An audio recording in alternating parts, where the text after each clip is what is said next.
Well, kia ora everyone. Well, welcome to our Bike Champions Forum, and thank you so much for coming down on a Wednesday. My name's Angie, and I'm the Volunteer and Events Manager at Bike Auckland. Just before we start, I just welcome everyone to join me in doing a karakia.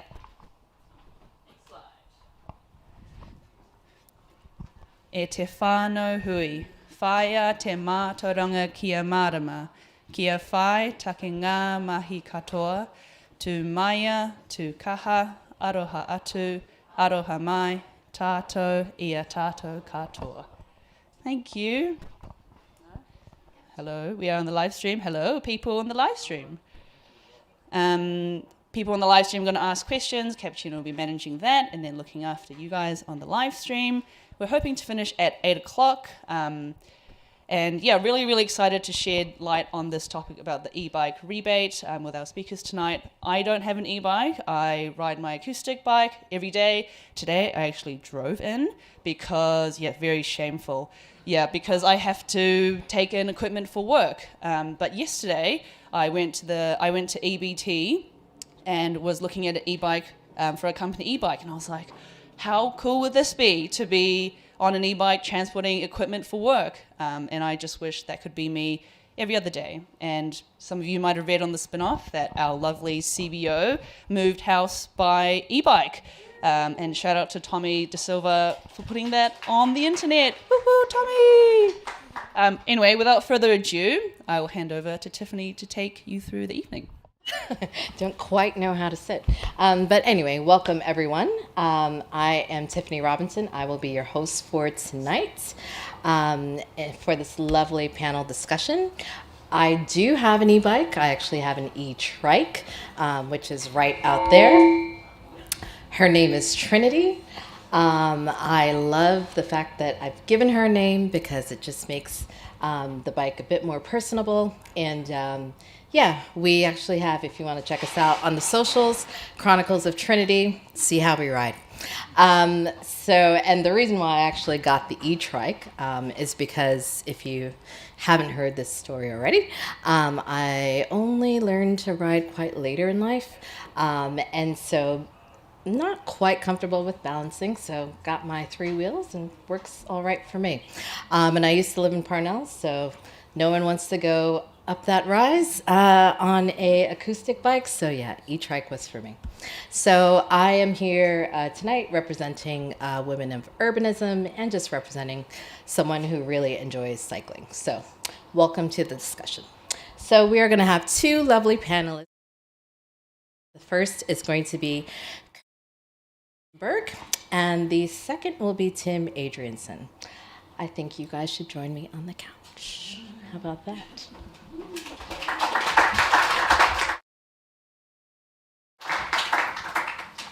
Cool. And so, Kirsty, you are going to lead us off, followed by Tim. So maybe we'll switch mics, or, there we are.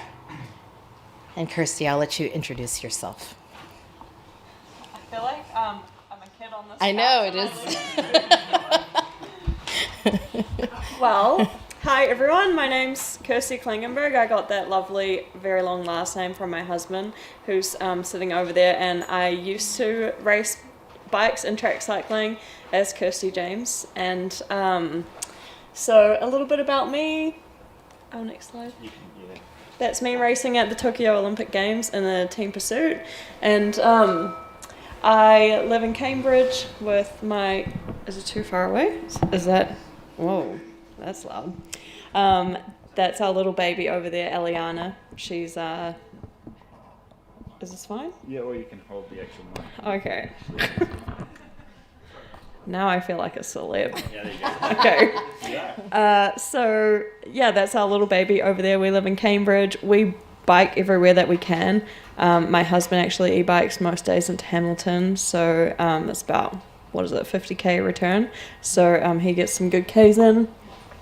I actually started out as a rower at the start of my sports career, and then I realized that I was just going backwards all the time, so I thought it might be better to just go round and round in circles.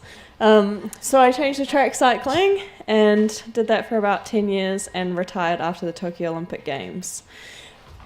So other than riding bikes and rowing boats, I've also been studying, and I'm finished my master's last year. I'm doing my training as a clinical psychologist, so hoping to get registered in the next couple of years. Next slide. So how did I get into e-biking? Well, as an athlete, I got a very, very hard time from a lot of people for owning an e-bike because everyone said I was lazy, and I said, I'm not lazy, I'm tired. And so I've always been really passionate about the environment, and lived in Holland for like half a year and really saw how they do active transport over there. And so I became really passionate about biking everywhere for transport, but like I said, with all the training I was doing, it was very tiring biking up hills with all my groceries. And so when e-bikes became a little bit more popular in New Zealand, I couldn't wait to get amongst the e-biking crowd. And so I have a really good story about this whole like athletes shouldn't ride e-bikes thing. So I went to this meeting with this guy who was our high performance director of Cycling New Zealand at the time, and I rode over there to the little cafe on my e-bike, and I turned up and he was like, oh my goodness, I can't believe you rode an e-bike here, like that's so lazy, and like you should have ridden your regular bike, blah blah blah. And I was like, listen man, you drove here in your car, so... And I said, honestly, I'm in jeans. I wouldn't have ridden here on my road bike. I would have driven in my car too if I didn't have an e-bike. So ever since I got my own e-bike, I've been trying to convince everybody else to get e-bikes. And I've been running women's rides, getting people on board with having a go on an e-bike for the first time with an e-bike company called Electrify. And we can go to the next slide. I mean, I've already talked about why I love e-bikes, mainly because it's fun. Have you ever seen anyone sad on an e-bike? Because I sometimes catch myself, like in Cambridge, there's a river right through the middle of the town, and I always catch myself riding over the bridge with a huge grin on my face, and then I realize, like, I wonder if anyone's looking at me and being like, what is she so happy about? Probably she's so happy because she's riding an e-bike, and I'm hardly pedaling or sweating. And it really is just a solution to so many transport problems. All the reasons that you wouldn't want to ride your regular bike are completely erased when you have an e-bike. Like, for example, it's too hard, or it's too far, or I didn't want to get sweaty, or I'm in a dress, or I'm in high heels. Like, all of those things don't matter when you're on an e-bike. And even if it's raining, it matters less on an e-bike because you don't get sweaty, so you don't have this like sauna going on inside your jacket. So people who I know who have e-bikes actually seem to ride them, which is pretty cool.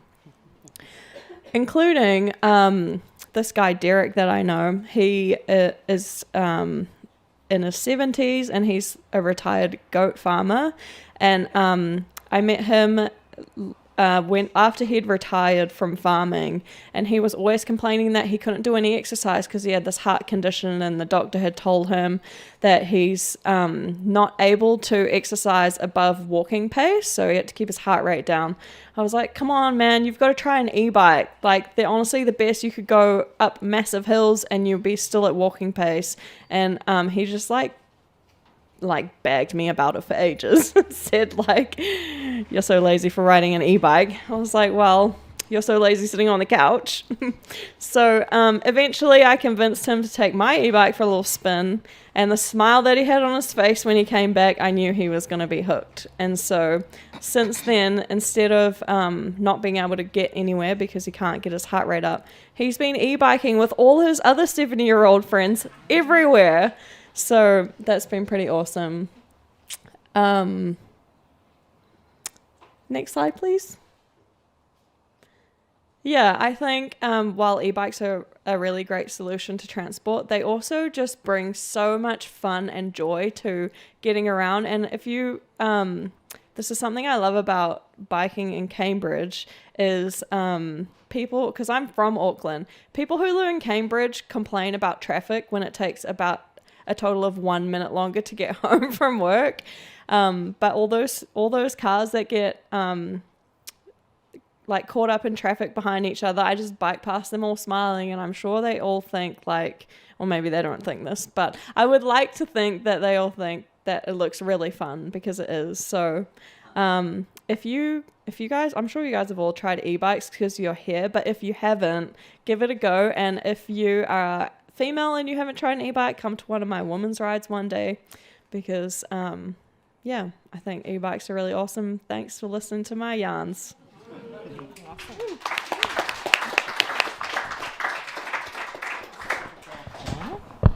Thank you for that, Kirsty. I think just some takeaways there in terms of e-bikes are more than just a transport solution. The fun that you can have really getting on an e-bike, and the rhetoric around it being lazy, we need to stop that. It is the choice it's going to become more of a choice for more people. So it just needs to be respected, and everyone chooses what they want to ride because they do what they do.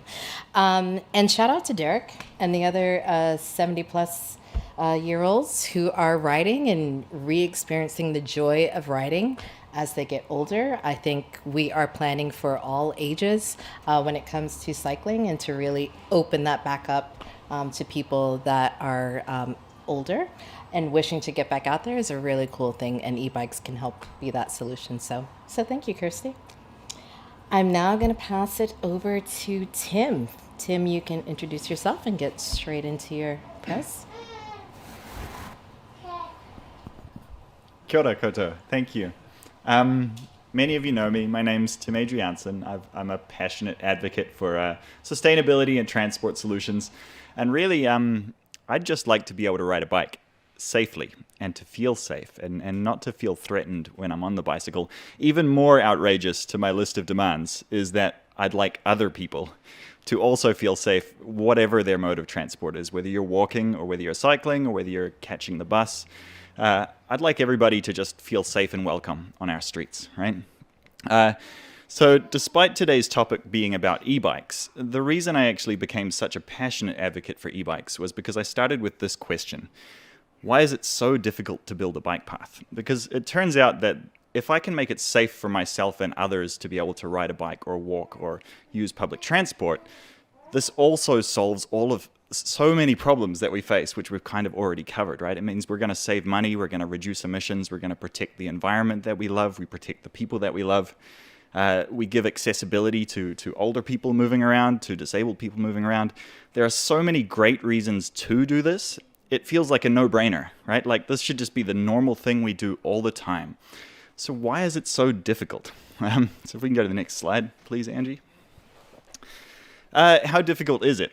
I'm not expecting you to read all of the details on this, but for the sake of comparison, in 1957, Sputnik I, the first human-made satellite, was launched into space, and this kicked off the space race between the USSR and the United States.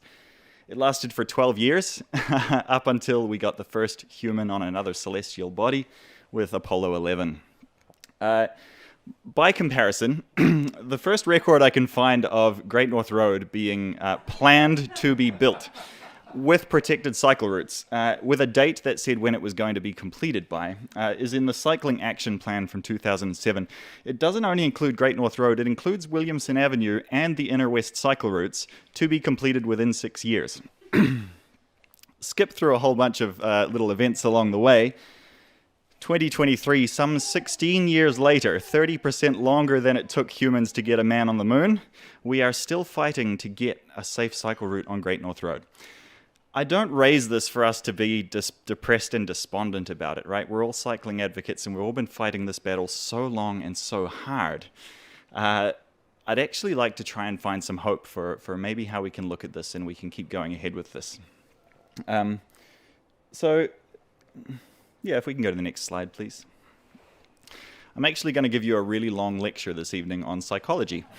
So I hope you brought your notebooks. I'd like to introduce you to a concept called subjective norms. Subjective norms fall under something that we call planned behavior, and this is what drives people to do things that they've put some consideration and thought into doing. I'm going to explain it with a counterexample first, which is if you imagine that you're eating a cupcake or something that you think is going to be delicious, and you're getting ready to bite into it, but it turns out the person who made this cupcake got the salt and the sugar mixed up, and it's disgusting, and your face screws up, and you go, ugh. That's not planned behavior. That's reactive behavior, right? Planned behavior might be, for example, if you're going on a date or to a job interview, and you're thinking about what you're going to wear, right? And you're actually putting a little bit of time into thinking, is this the right way to present myself? Is this how I want to be? Is this what I want to do? And in particular, when you're doing that, you're exposing yourself to subjective norms, which there's a bit of a definition that I stole from some university literature, but the part in bold is really the important part that we want to know about, which is subjective norms are about whether the people whose opinions you value will approve of the behavior that you're engaging in, right? So it's basically self-consciousness. It's a sense of, do the people that I think matter, will they be okay with what I'm doing? It's important to understand this concept when you start thinking about the sorts of people that design our streets or implement the changes to our streets, right from the lowest level in an organization, a bureaucratic organization where they're just filing papers essentially, up to our politician and our city mayor. Everybody is exposed to subjective norms. There's no right or wrong in terms of whose opinion they value, in theory, but those people that surround them are always different, and their subjective norms are always different. If we could go to the next slide, please.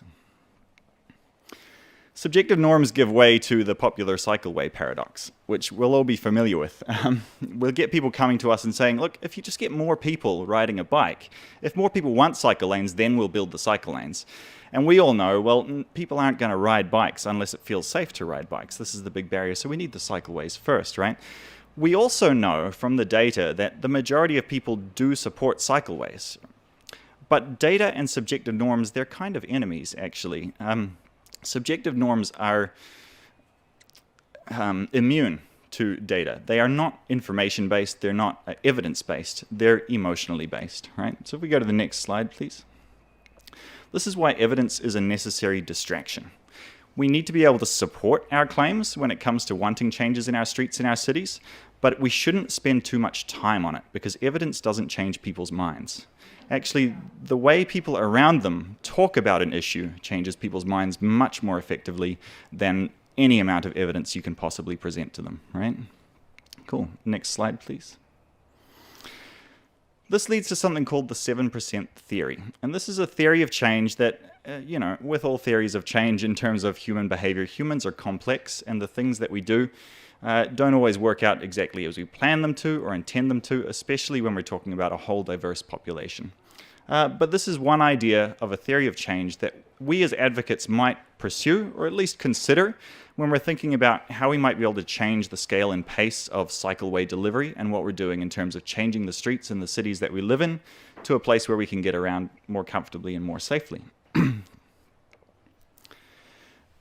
A little bit of this comes from something called Dunbar's number. This is the next thing to make notes about in your psychology lesson. Dunbar essentially looked at the brains of a number of primates and estimated that based on their brain size, you could assume how many social connections they would be able to maintain. This was in the 90s, and he looked at a variety of primates before finally realizing he had a data set on humans, and he made some predictions about how many friends and family members and social interactions humans would have, and then looked at some anthropological evidence and found that his conclusions were more or less tracking in the right direction. A number of other, let's call them evolutionary psychologists, sort of subscribed to Dunbar's theory and produced more research for a time, but it was always a little bit in the way of behavioral psychology. Again, humans are often much more complex than we assume, and we can take for granted how much variety and variation there is. But of course, from around the 2000s onwards, we got social media, and suddenly we had an enormous data set of literally billions of data points that told us how many people most people actually interact with very regularly or occasionally, or maybe they were just a sparse contact. And this kind of massively reinforced Dunbar's theories and proved, more or less, that most people tend to know about 150 people that they would actually recognize their name and their face and remember some information about. Of those 150, about 50 of them were people they would actually stop to talk to on the street. They were a friendly acquaintance that they were like, okay, that person, yeah, we get along.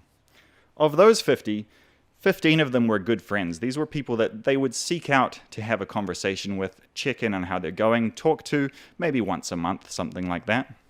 And of those 15, 5 were loved ones. They were really close to these people, and they were the people who they genuinely, passionately cared about and thought about regularly on a day-to-day basis. Now, don't be afraid if you don't have 15 good friends or 5 loved ones in your life. Humans tend to have, there's a lot of variation, of course, between the number of people that we interact with, right? If we go to the next slide, the important thing for our purposes is this number, the 15 good friends that most people have. We can go straight to the next slide, please, Angie. Effectively, if evenly distributed across the population, 1 in 15 people do something on a regular basis, that thing becomes normal behavior. The reason for that is that if it's 1 in 15 evenly distributed, everybody knows somebody who does it, and importantly, it is somebody whose opinion they value, right? So at that point, everybody values the opinion of somebody who engages in this behavior. Therefore, our aim becomes something like, if 1 in 15 people use a bicycle to commute, it immediately becomes normal.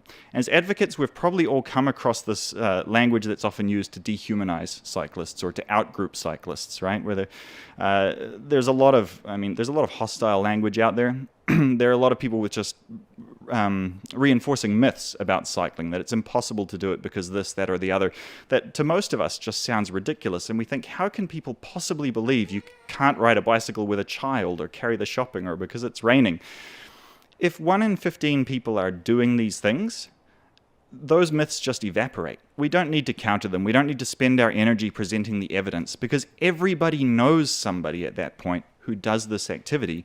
It's to the point where they don't question it anymore and they don't reach these kind of false conclusions. Next slide, please, Angie.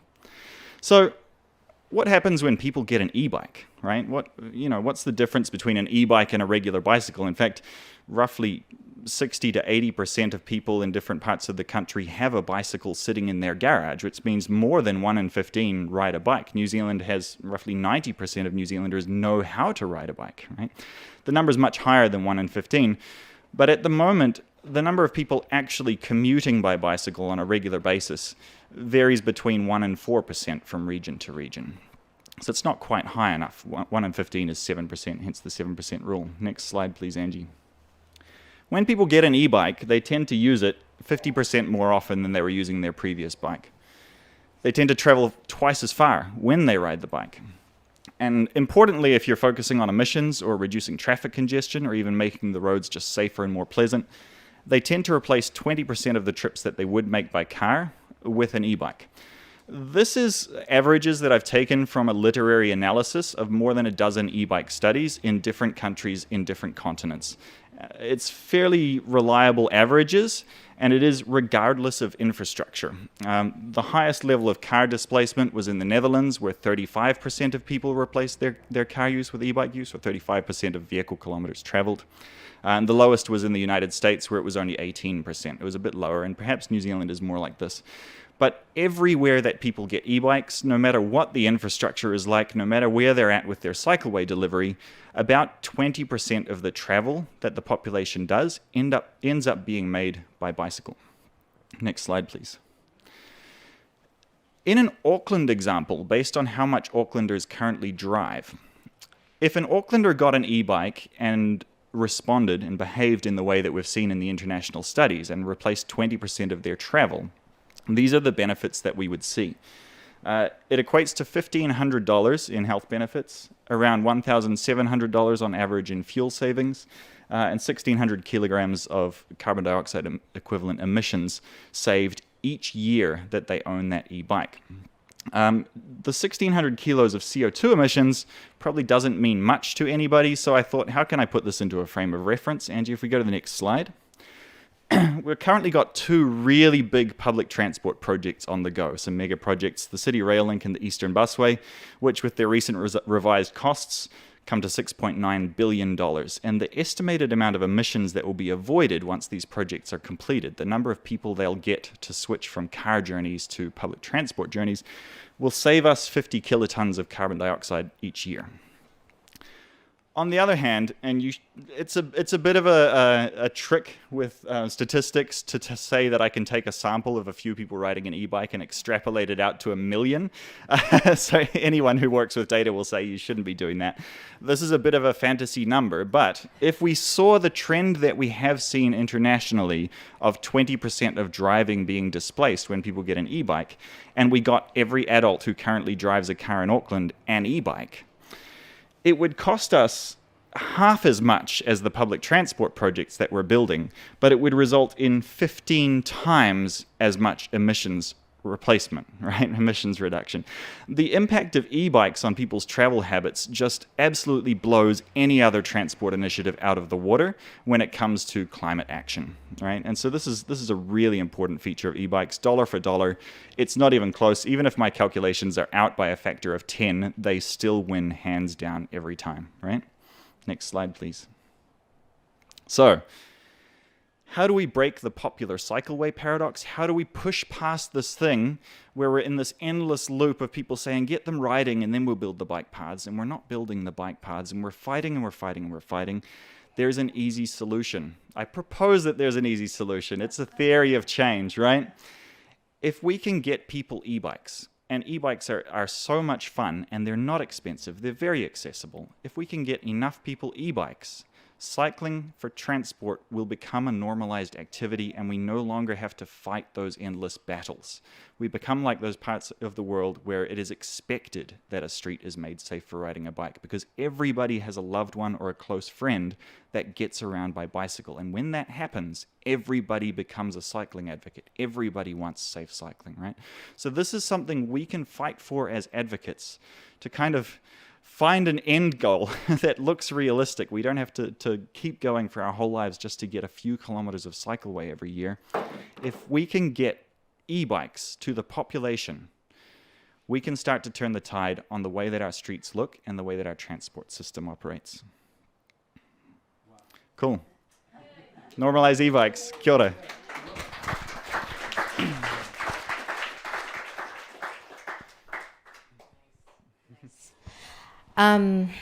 Yeah, I think, gosh, that was really good. I'm used to my paper and pen, but trying to write some things down. I think definitely that thinking about the 1 in 15, who can we actually influence, and for your 15 good friends, what's the behavior that you want to be displayed? Be that person. And then, share the information with those people. I'm really interested in how we can take that info that you have in there, Tim, and spread the word as to just the amazing facts that are in there, and the way that we can actually use that to discuss these topics would be really, really cool. So I think now we will go to questions. We're going to have questions in the room and then questions online. So I will start with the questions in the room. Jessica. I've got one more. It's actually 2 questions. Yeah. I'm not going to talk too long though. One question is, has anybody read the Ponsonby News magazine for March? People don't. No. So, yeah. But the second question, I'll give a little quantification to this, is, Tim, can you write a letter? That's the question. And the quantification is that our mayor has written in that magazine this month that, well, we can all agree that climate change does exist, so that's a win for everyone, hooray, we know it does, but there's nothing we can do about it. So therefore, there's no point investing in vanity projects like cycleways.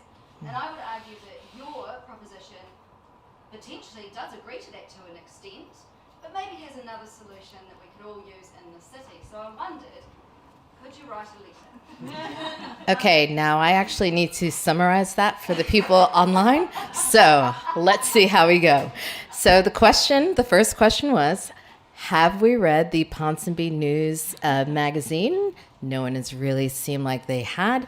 There is a article in there from the mayor where he has admitted that climate change is an issue, but there's nothing we can do about it. So Jessica would like to know, Tim, can you write a letter based on the information that you've presented here to counteract the fact that we actually do have solutions?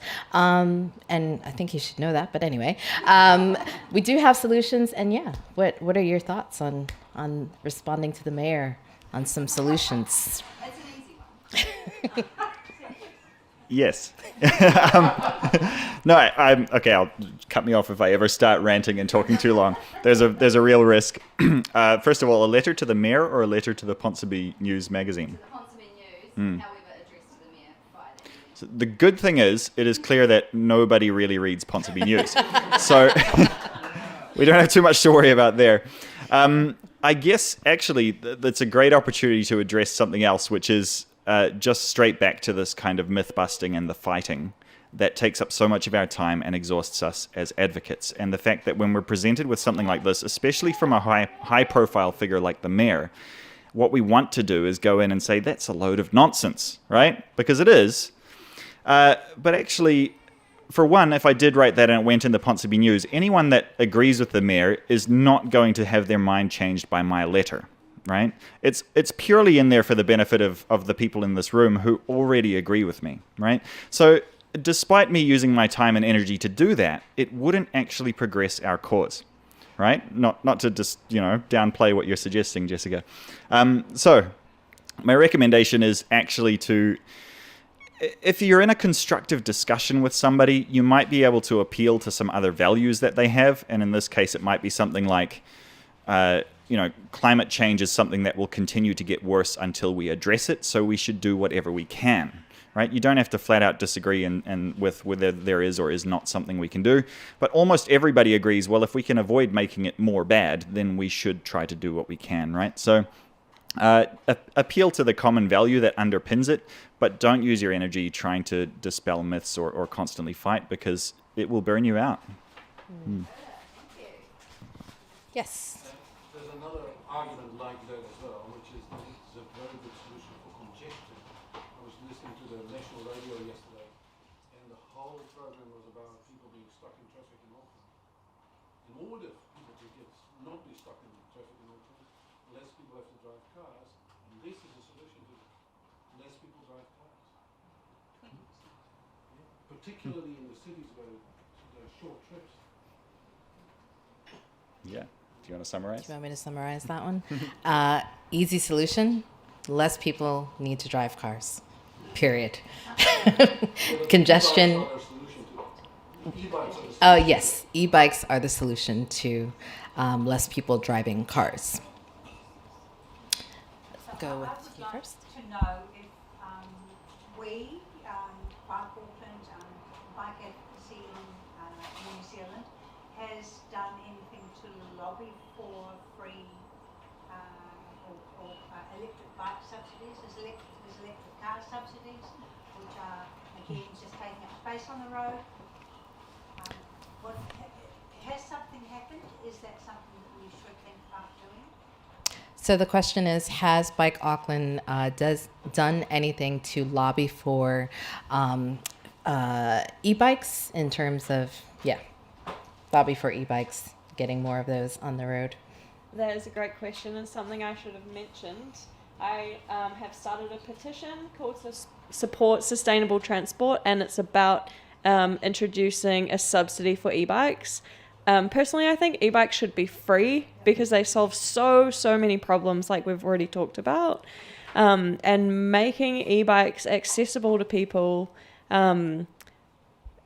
can help reduce all those like congestion problems that's on everybody's mind, In terms of the specifics of an e-bike subsidy, I haven't proposed anything specifically in my petition, but if you have suggestions of how you think the subsidy should work, then it would be great if you could sign the petition and add comments or post about it on cycle advocacy Facebook groups or whatever, or feel free to contact me if you have ideas. But I think it's absolutely ludicrous that we have an EV subsidy when actually e-bikes solve so many more problems than EVs do, you know. You can fit 10 e-bikes into a very small space that you can only fit like 2 cars. So I think getting people out of cars onto bikes is a massive solution to the congestion that we're seeing, and building more and more wider and wider motorways isn't making it any better. You know, shamefully, I also drove here from Cambridge with my husband and kid, but I was born in Auckland and lived most of my life here, and bigger, wider motorways haven't solved any solutions, but the Western Cycleway has, you know, and from where my dad lives in Kingsland into downtown, like, it's really fun riding up a big hill on an e-bike without sweating, honestly. So, yeah, just shameless push for signing my petition, everyone. Yeah. Kirsty, could you just share the link for your petition? Maybe Yeah, I'll share the link. Yeah. Awesome. Cool. Thank you. Got a question? Kia ora, one sec. Before you ask your question, we now have a microphone for you to ask it through. And I'm just going to quickly interject to this lovely chat on Tim's point about not wasting your energy writing back to people. If they're very, very against, we can't change their minds. But there are some people in the middle. So just an extra perspective there that it is still worth, if you have the energy and the passion, to write in an opinion to move the people that are in the middle that don't already completely disagree with Cycleways. Kia ora, I'm Sarah. I actually have 2 questions, but the first one is particularly for you, Tim. I'm interested in the Dunbar number and the idea that people care about the opinions of their loved ones, because I'm certainly one of these people who have some family members who, let's say, don't share my perspectives on a bunch of things. And even though I'm a cyclist, my father doesn't even choose to indicate half the time when he's driving his vehicle, which drives me absolutely nuts, and he knows it. So I guess, is there an element of, if you've got 15 close friends and loved ones, but 14 of them are rabidly anti-cyclists, then the one cyclist in the group isn't going to make a difference, right? I actually might jump in and answer that because I can very well relate to your situation.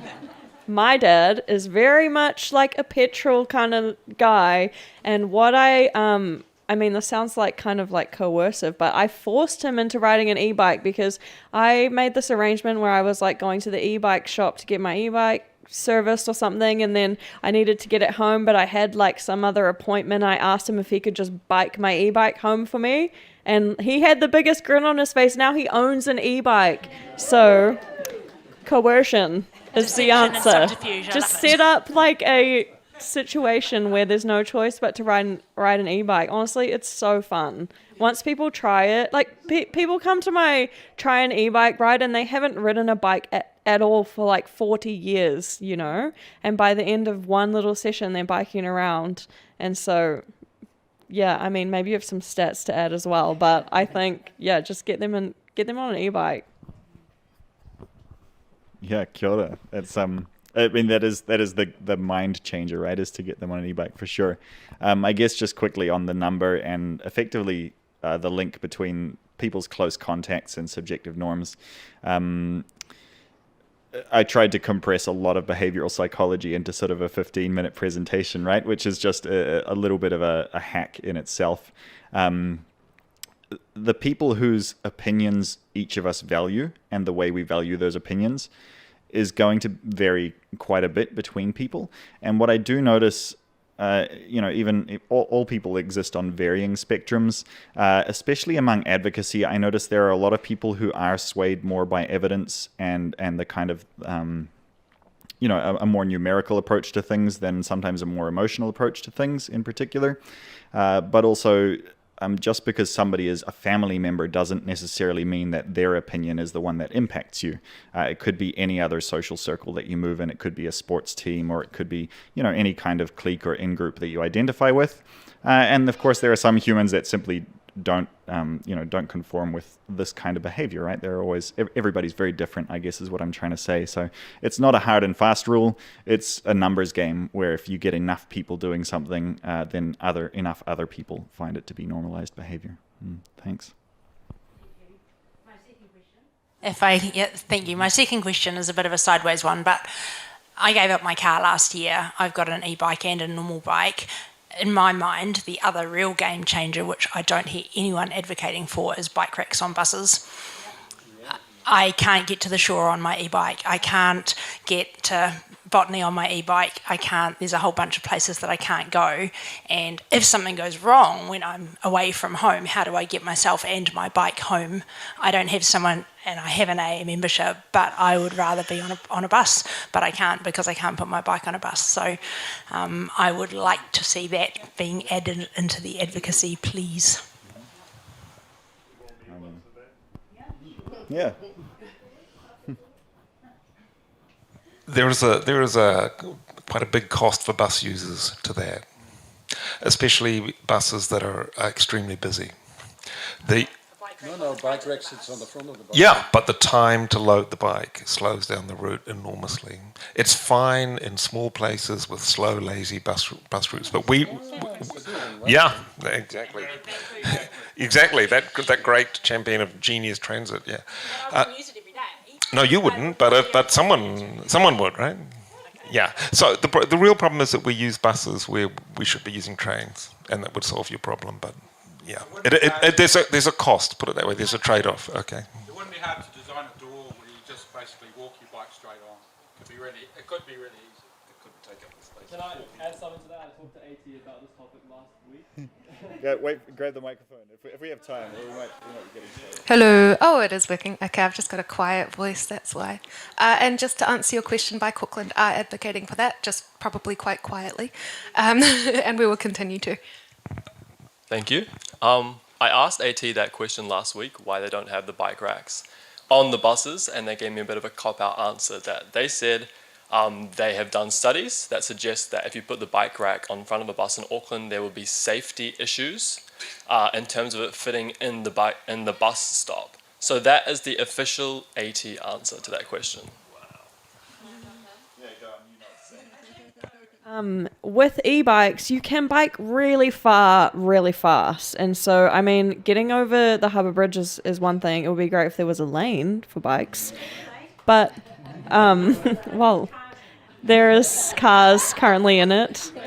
But I think, obviously at the moment, the harbour bridge is a big barrier. But almost everywhere else you can get there on an e-bike, even if it's really far. I mean, I think my e-bike will take me about 60 kilometers before I have to start pedaling hard. So I would say majority of people's trips are less than that, you know. And if you do really need a pickup, then I think maybe a friend could pick you up. But in the meantime, e-biking solves a lot of those problems. And it's way more fun than busing. Wind in your hair, you know, no one sitting next to you.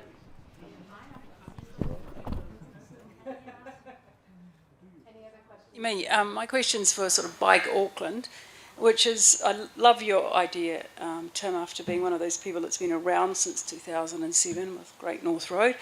But the thing I thought could work, and maybe Bike Auckland is doing this, is have a presentation or something to take to a Zero or a company around here where there is literally nowhere to park. So there's places in Auckland that are so impossible that people are forced to use some other mode.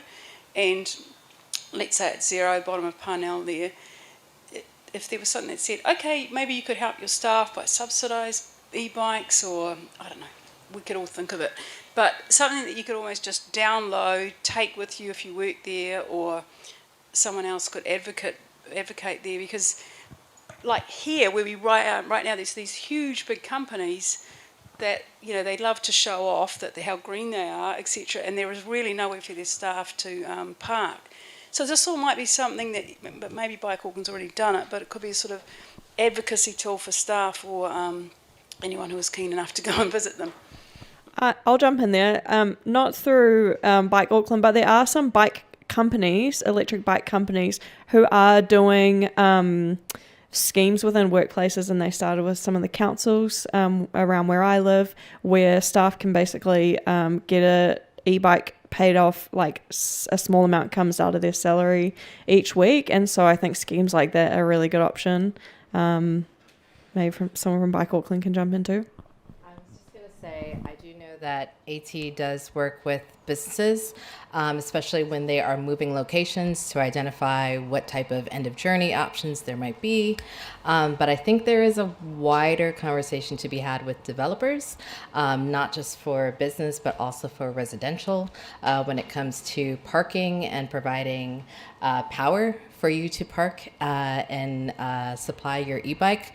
I have moved to a new location, which is great, but the bike parking doesn't have anywhere for me to charge my bike. So most times I am kind of left charging it at work, luckily. But yeah, I think that conversation needs to be elevated, as you say. So yeah, there are things in play. They just may need to align a bit better. Yeah. We are going to go to some questions online.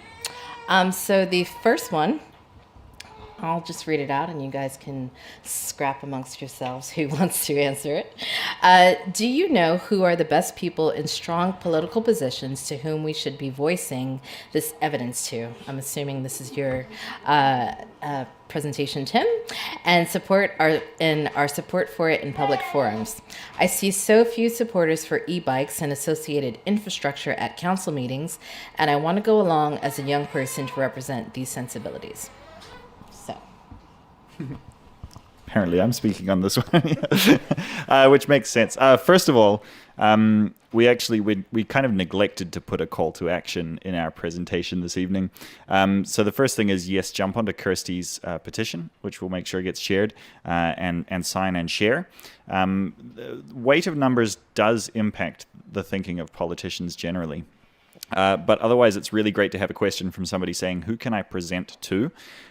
One of the things we tend not to do often enough is to, ironically considering the answer I gave Jessica previously, to constructively write a letter or otherwise approach decision makers to let them know.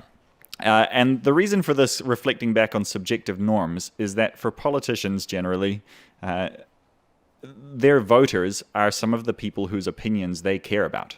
Because if they're not listening to their constituents, they may not last very long as an elected representative. So it is important to get in their ear and let them know, hey, you're my representative and I want cycle infrastructure, or I want an e-bike rebate or subsidy. So I'm not sure who asked the question or where they're based, but find your local representative, whether it's a local board or a regional councillor or a city councillor, and write to them, or even better, ask to meet them in person and sit down for a coffee and try to talk them through some of the things you've heard this evening and some of your concerns. Having an actual face and some time face-to-face with somebody is much more impactful than just writing to them. But feel free to write to any politician anywhere, effectively, to ask for it. Write to the Prime Minister, write to the Transport Minister, write to the Minister of Finance. Their executive assistants will sort of process the letters that they're receiving and let them know what people are saying. But it does make a difference if this kind of thing starts landing on their plate every single day. As they head towards elections, our central government politicians, they're going to be thinking, wow, everybody keeps talking about e-bikes all the time, actually. And this is a part of this evening's talk. As well as I hope to keep pushing this campaign across the country. There are friends right across New Zealand who want this kind of a result. An e-bike rebate makes a lot of sense for all of the reasons we've laid out this evening. And we do want everyone to get behind the idea that if we talk about it with our friends and our family and our close circles, and that all of us collectively start approaching the decision makers and telling them this is a decision we would like you to make, the hope is that, we'll get it across the line, and that could be the first domino to fall in terms of getting some real systems level change.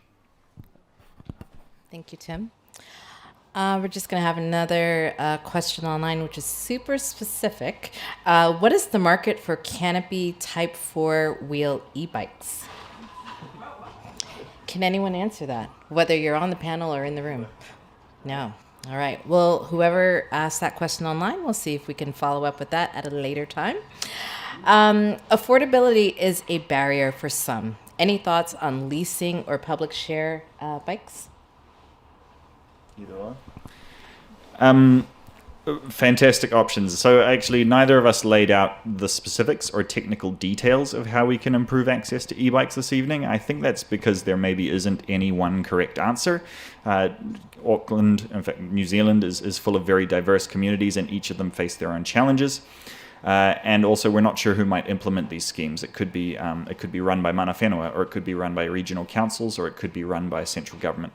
The best solution, I think, is what Kirsty said, that they should just be free, or central government should recognize the health value, if anything, that e-bikes bring about, and look at subsidizing it purely from a healthcare perspective. And so that would be the best in terms of just reduce the price to the point where everybody can afford one. But perhaps more realistic in terms of what politicians might support, I think, would be a leasing scheme where there are other operators who care for the bikes and ensure that what we call wraparound support. We know that people are more likely to keep riding if they get the right bike for them and they have somebody to help them plan a good route to cycle, and that they have assistance if something breaks and they need maintenance. And if we try to manage all that stuff either with volunteer advocates or kind of micromanaged through a bureaucratic council system, it can be expensive or time-consuming or difficult. It's much easier to give that to professionals, which are the bike shops, and just say, hey, if you lease your customer a bike for 3 months, then we'll reimburse you for that cost. And hopefully after 3 months, they're absolutely sold on the idea of e-bikes and they buy it from you. So yeah, I think leasing schemes are possibly the best way to go, in fact.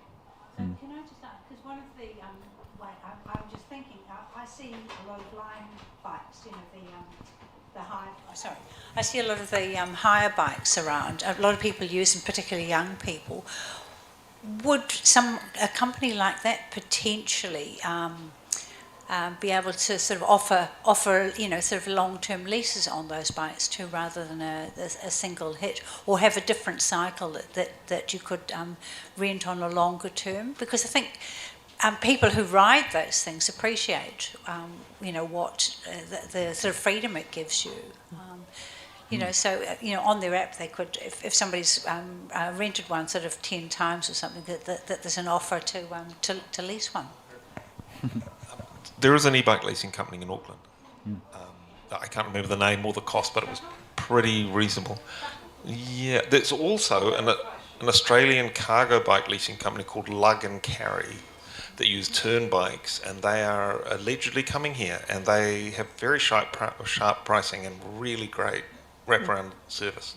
They take care of insurance and maintenance and everything, and they're booming in Australian cities. Yeah.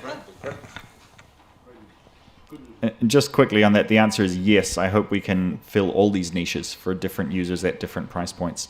The e-bikes, shared e-bikes on the street, are not the highest quality devices. They're designed to kind of be abused and left out on the side of the road permanently. So they don't always give quite the level of joy of other, but they're a part of the puzzle, right? So they're good devices, yeah.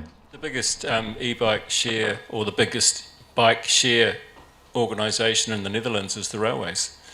It would make sense for Auckland Rail to run bike shares out of the train stations, and then in the Netherlands you can take them home and you don't have to return them. You can have it as a lease, but you just bring it back and leave it at the station, and then you go to your next station and get another one. Yeah, it's all design. You can design anything really well. It's all design. You can design anything really well, is what he said.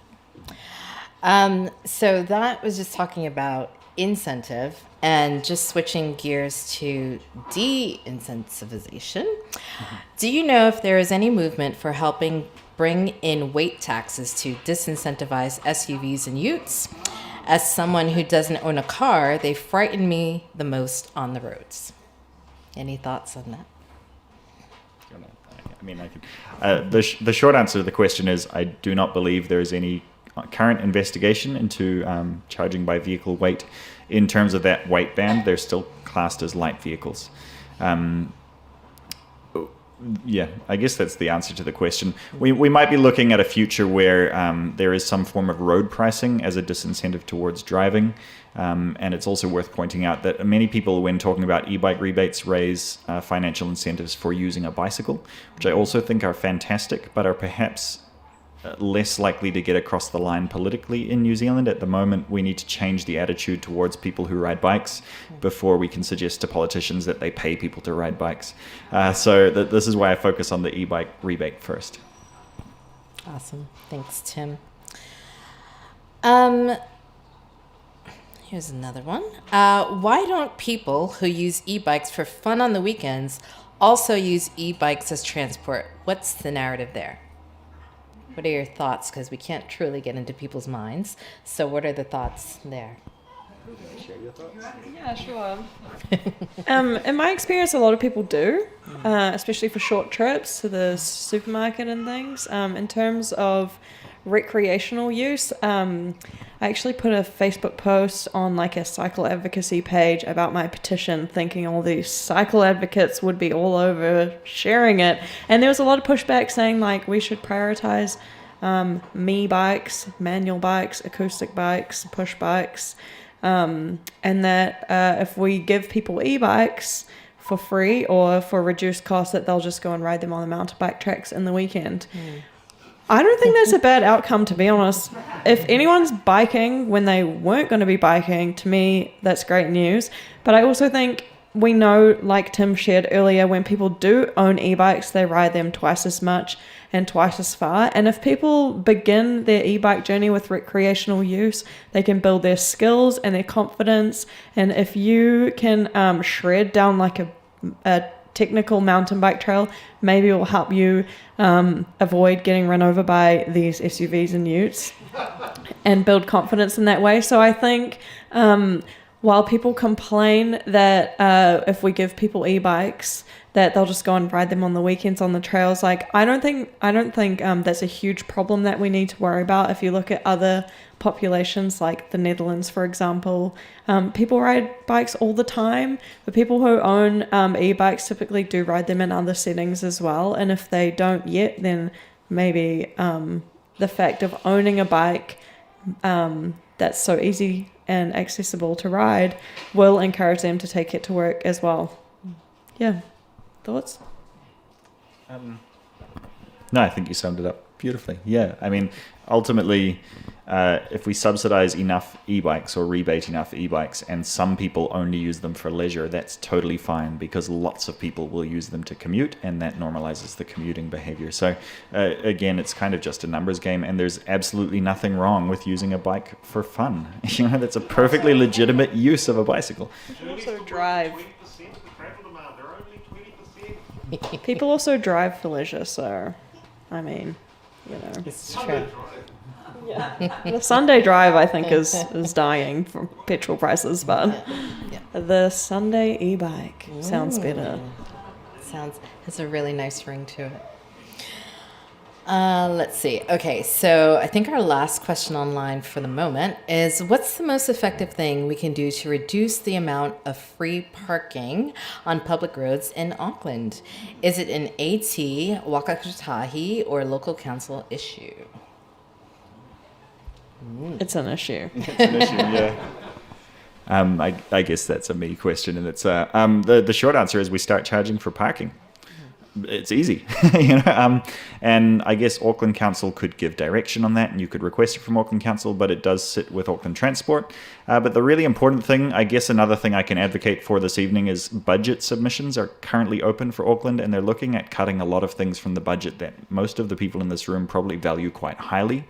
It will affect all of us, and actually they maybe don't need to because they haven't really looked at other sources of revenue like car parking. So something you can put in your budget submission is literally, please do not cut services, charge more for car parking and use the money to cover the budget deficit. So there are alternative options available to us. But you can absolutely, again, write to your local board member or councillor and say, hey, free car parking induces car travel, it raises emissions. We're in a tight fiscal environment. You keep telling me we don't have enough money. Why is there free car parking? Let's start charging for it. Yeah, it's a good idea.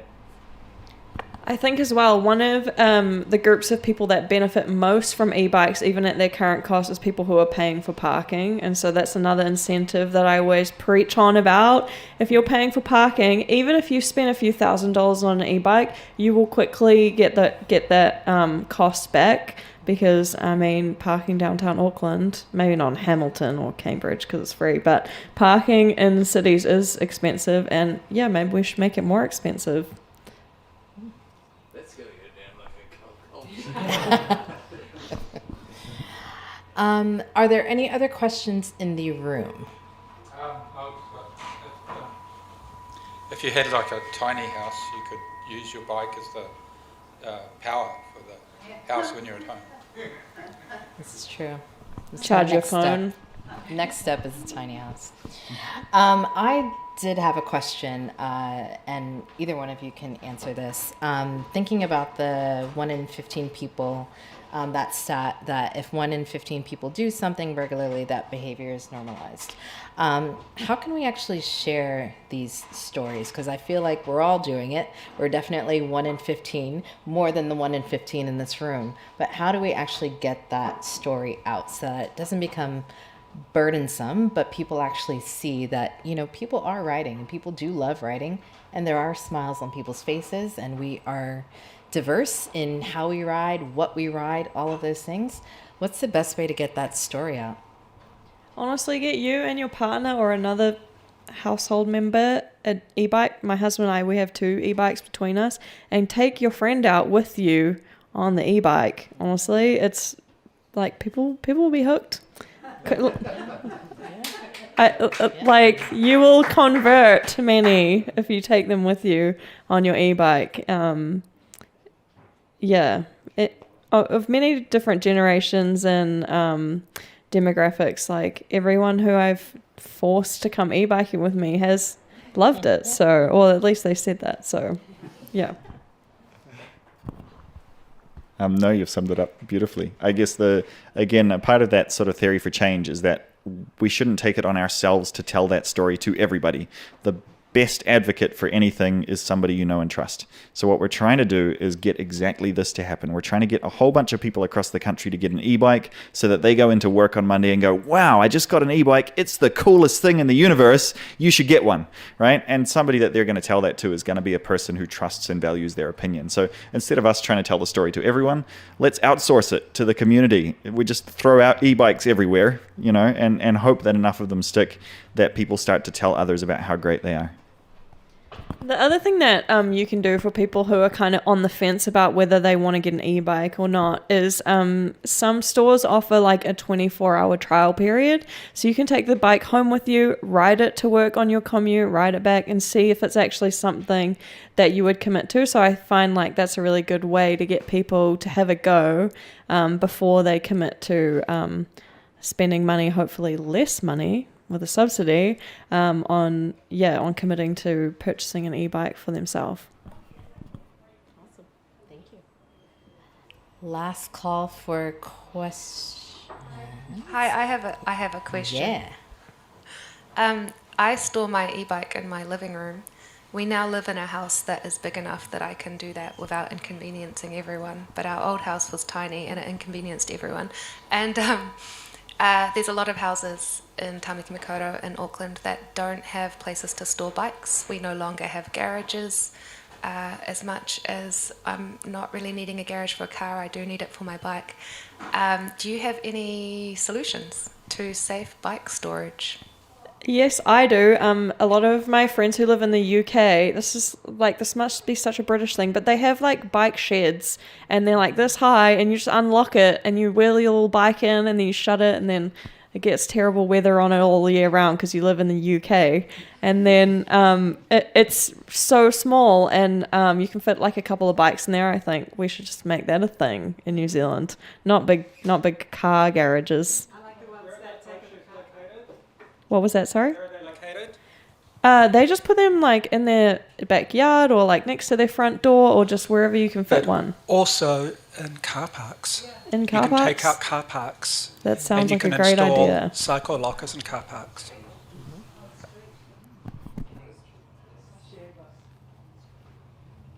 Yeah, that was more of a comment from me as well. And also a comment on your note of take your friends out on e-bikes. At Cycle Action Waiheke, where I'm a co-chair, we do social rides once a month, and we use some of the funding that we get from AT to fund some e-bike rentals. So, you know, we can bring all our friends along and they can have a go just for a couple of hours and ride with a group and with friends. And yeah, it's usually a surefire way to get them hooked. And every time I see them, they tell me, I'm going to buy my e-bike. And it's going to happen. It doesn't always happen straight away because they are still very costly. So.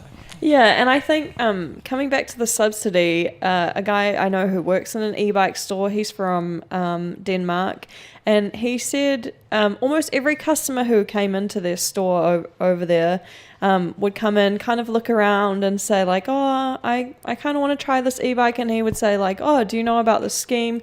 You get like 500 euros back or whatever their current thing was, and people would just buy it on the spot because it was such a huge reduction in that barrier.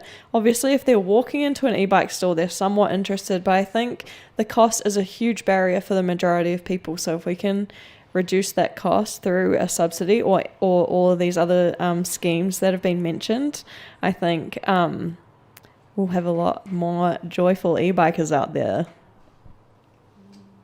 And just shout out for women in urbanism. We do have our Cycle Babes that is very much looking to change the face of what cycling looks like, make sure that there are more women and their families able to ride in the community. So Cycle Babes is, that introduction to riding, whether it's an acoustic bike or an e-bike, and just making it fun so that people actually feel comfortable to ride and comfortable with their bikes. So we have a few events happening, a ride coming up, but check us out on Facebook. Question. Oh, wait, hold on. Let's get you the mic first. Thank you. I'd be really interested to hear if anyone has any ideas of how you could pay for an e-bike rebate, because the only thing that I've really seen is from Matt at Greater Auckland has suggested going with a cheaper light rail, like a surface option instead of a tunnel option, and using the excess money to pay for it. But I haven't really seen any other genuine ideas. So are there any, I'm not saying this has to be what you go and say to the council and the government, but any bright ideas about how it could be paid for? I've got one from Paris. Yeah. My niece basically lives in Paris, and what she has done is you pay, I don't know, let's make it $40 a month for an e-bike, and then if you keep going for 2 years, you get the bike. So it's a sort of pay for purchase, but if you stop after a few months, you don't. So she's keen to stay in Paris, so she gets her bike at the end. But that was quite clever. I guess just quickly on that, e-bikes and the mobility that they give us is effectively cheaper than any other transport project we're currently investing in. So you could take any transport funding and divert it to e-bikes, and it would have a net positive in terms of our budgets. But really, there's no... New Zealand government doesn't have a high sort of debt ratio, so there's plenty of money available. They could either just borrow the money and get everyone an e-bike as a health investment, or probably more realistically, we have something called the Climate Emergency Relief Fund, which takes money out of our emissions trading scheme for climate initiatives. And this is an ongoing fund that will happen effectively as long as we're burning fossil fuels. It would make sense to apportion a certain amount of that fund every year to e-bike rebates.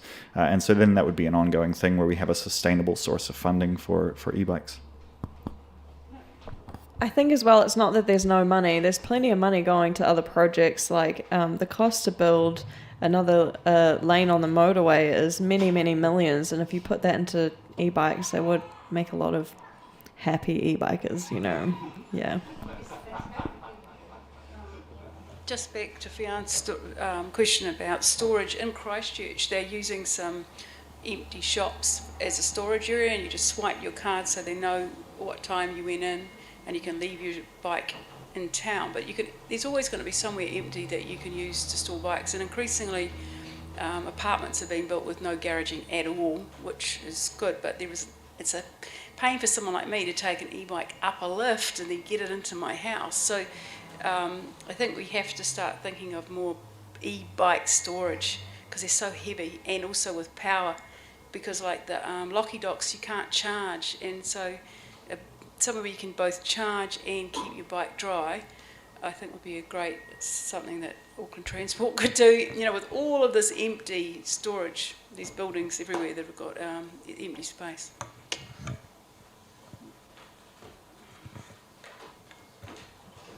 Yeah, you could make purpose-built containers, just leave them on the verge, on the grass, just on blocks, and there's power poles there's power, so it'd be really easy to do. I know a lot of people who would ride more electric bikes if they're more powerful. There's a lot of issues around registration, like we still have scooters, two strokes, 50cc, noise. We don't need them in the city, they stink. In Asia, you can get a 110cc four-stroke, which is a lot better. They actually use less gas. They go faster. They don't make that horrible sound. They don't stink up the air. I mean, we're still selling two-stroke 50cc bikes all around the country. It's just the same as it's such a simple thing to do to make those more larger four-strokes, or now electric, really. I know a lot of people would ride electric motorbikes. And for rural livers, people who live on country roads, an electric bicycle is just not good enough, really. And so if they could go 70 kilometres an hour on an electric bike, you'd really push the market up hugely. Question or a comment?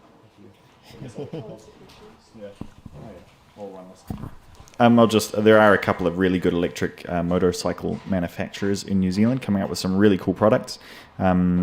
I guess what we really want to do is specify our bike paths, especially with that we have so many shared paths with pedestrians. We probably want to be thinking about where we draw that line between higher powered electric motorcycles or mopeds and the e-bikes that we have. And there may in fact be a case for calling e-bikes something that is even lower powered than what we're currently seeing in shops sometimes. So, right. That's a good point. Sorry, I came in a little bit later. I'm not so sure what's been discussed, but I think it'd be an interesting exercise to find out which school in Auckland has the most students riding bikes to school. I think if we can find that out and talk to some of the students, talk to some of the parents about why the kids are riding to school and the benefits they're getting, and give some publicity. Even a competition, we could have a competition. The one who's ridden the most and over the last year. A little prize or something. I think we need some positive things. The kids are riding to school and enjoying riding to school, and we need to find those schools and push them. Don't worry about the ones at the bottom. Go for the ones that are winning. I think that's a really great point, and it was talked about earlier, like how do I convert people, I mean maybe convert's not the right word, how do I encourage people like in my family if they're so anti-cycling, and I think you're right, like getting the young people on bikes to school is a really great initiative because that's the future of our country, and so I think there's already some really good bike to school initiatives going on. I really think we should get those cool mini bike buses that they have in the Netherlands where you just like put all the kids in and you all pedal together and things like that. But that's a really great point to keep in mind is how do we get our kids biking to schools? Which schools are the winning schools? And talk about them. We should talk about them.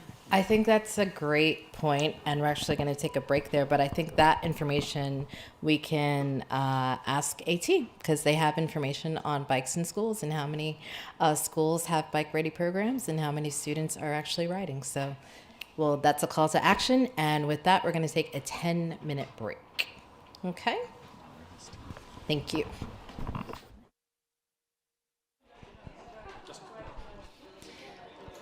I just want to spend 5 minutes closing the event, please, and then you can be free to talk and eat and have your life back.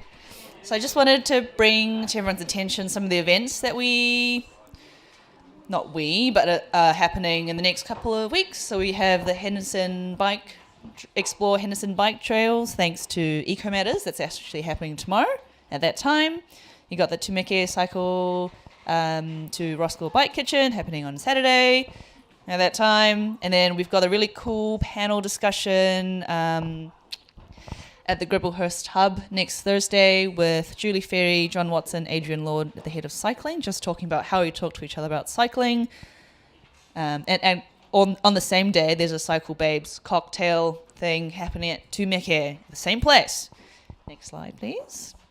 We've got bike breakfast happening every first Thursday of the month, and this one we're doing at the store in Britomart, so come on down, have a coffee with us in the morning.